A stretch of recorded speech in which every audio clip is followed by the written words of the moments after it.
Hello and welcome back to Building on a Budget Models. I'm Thomas and this is the second part of the MG Metro 6R4 Rally Monte Carlo 86 build in 1/24 by Belkits. Now firstly, Belkits provide the kit body in this nice little box, which means that you're not going to get any damage like broken pillars or things like that from the box being squashed. First thing to do is to look around to see if there are any mould lines. I found them in sort of like squarish places, like around the rear window and around the kind of bumper at the front.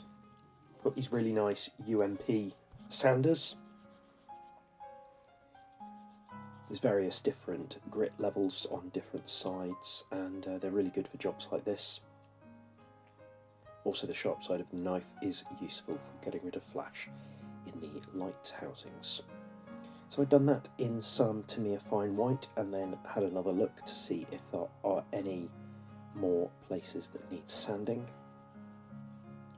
And when I was happy with that, I then sprayed the body in Tamiya TS26 pure white. And after a day or so, when I was happy that had cured, I then masked up for the blue. I'm also going to be using Tamiya blue paint, the TS44 Brilliant Blue. The curved masking tape is really useful for a job like this because the masking here needs to go around a lot of the body kit. Using toothpicks, tweezers and cotton buds is a really good way of pressing it into the gaps. You want to really minimise the chance of any overspray.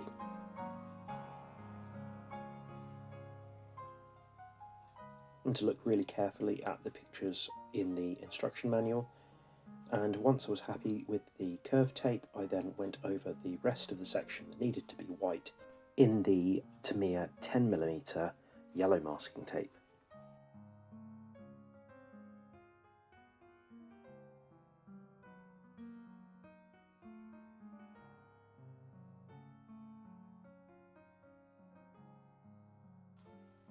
There were also so many vents and things like that that they needed to be covered up from the inside. Once I'd done one side and the back, I was then going to move on to the other side.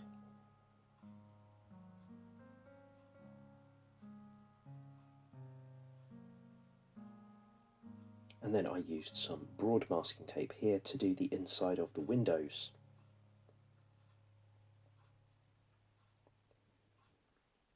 Pretty happy with that. I then gave it 4 coats of the TS44 Brilliant Blue. This is the colour which is recommended by Belkits and it matches the decals perfectly. And about 20 minutes after the 4th coat, I then started to peel away the masks.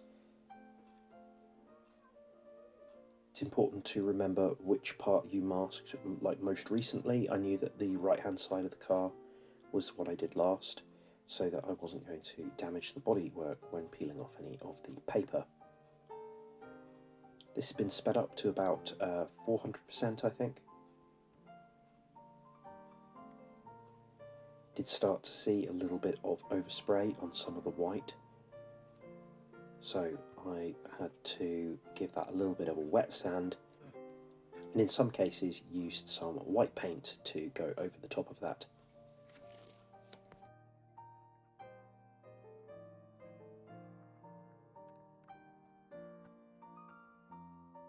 Still, I'm pretty satisfied with this masking job as a whole.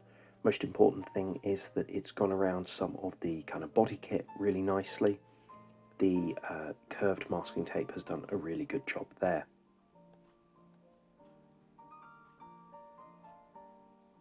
As you can see, that sort of air intake there will actually be another part that goes on top of that. It's worth adding that later, as it will simply cover up any mistakes in that place.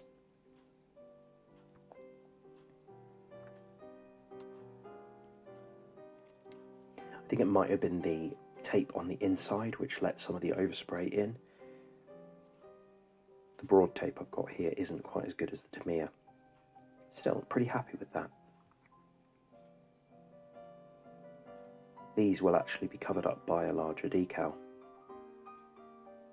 As you can see here, these kind of side pods just clip straight over. These were also done in the TS26.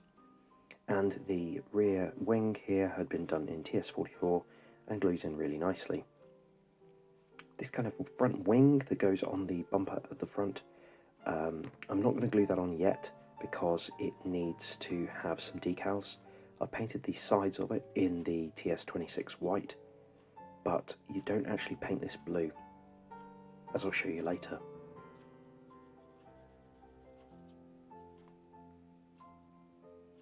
Now I decided to get some of this UMP strong decal solution, as the Microsol had struggled with some of the decals on the recent Subaru that I did.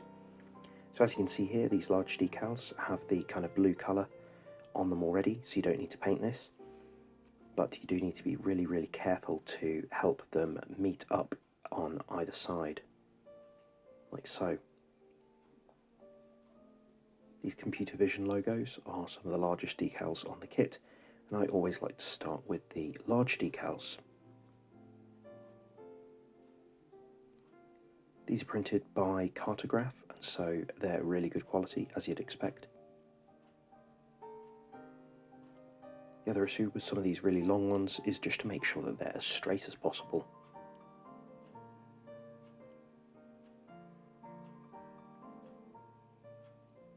Now this one here on the front is in 3 different parts.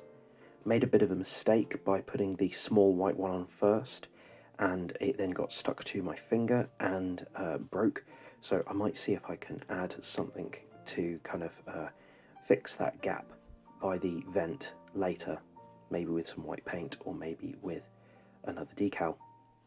Now this decal here is the top of the mobile lettering.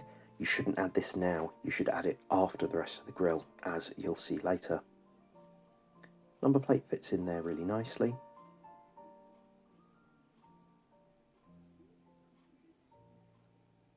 And then there's time for lots of other Computervision decals. As I said before, these number 11 decals are on a white backing, so they cover up any of the mistakes that you might have made on the doors.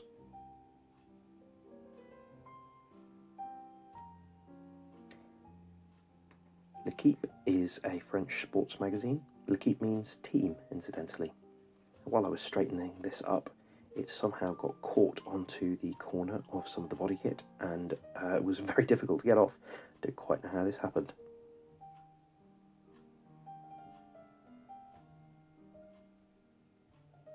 Need to be careful if this happens, because we really don't want to tear it.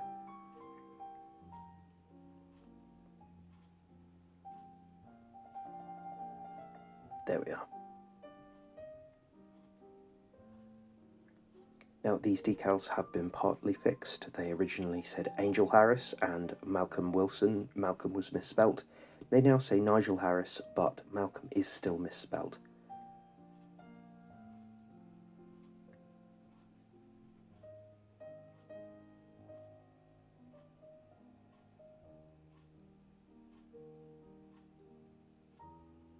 To really be delicate with these, because the kind of part of the V from the Computervision logo is incredibly thin.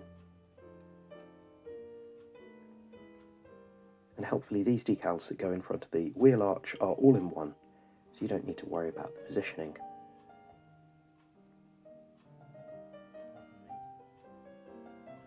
These small red decals here are something to do with the Rally Monte Carlo licenses, I believe.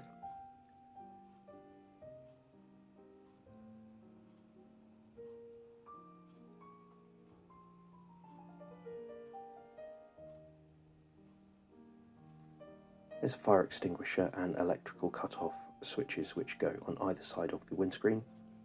And after a day, when I was happy that this decal had set on the front, I then added the Monte Carlo Rallye insignia on the front.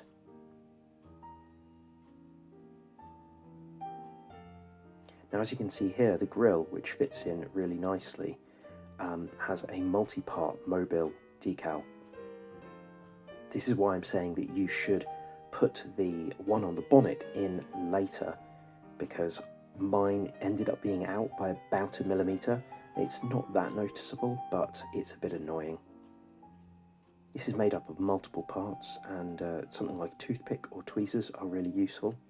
I also found that when I was happy that they were all in the right place, I gave them a little bit of a careful wash with the UMP Strong Decal solution, and leaving it for a little while, they all kind of settled really nicely into the recesses.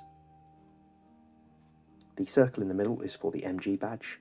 There's either a decal or a photo etch version. I'll be using the photo etch version later on.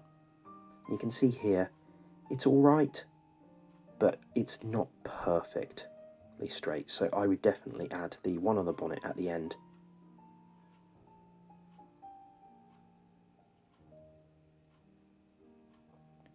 Now, I haven't actually fully assembled this front bumper, but I've put that wing on the front to make sure that I get the Michelin Man in the right place. There's also an emergency tow hook which goes in the middle, and a red Aero decal which goes above it, and then the Computervision one goes over the top. The bottom of the front bumper was painted in Humbrol Desert Yellow, or Sand Yellow I think it was.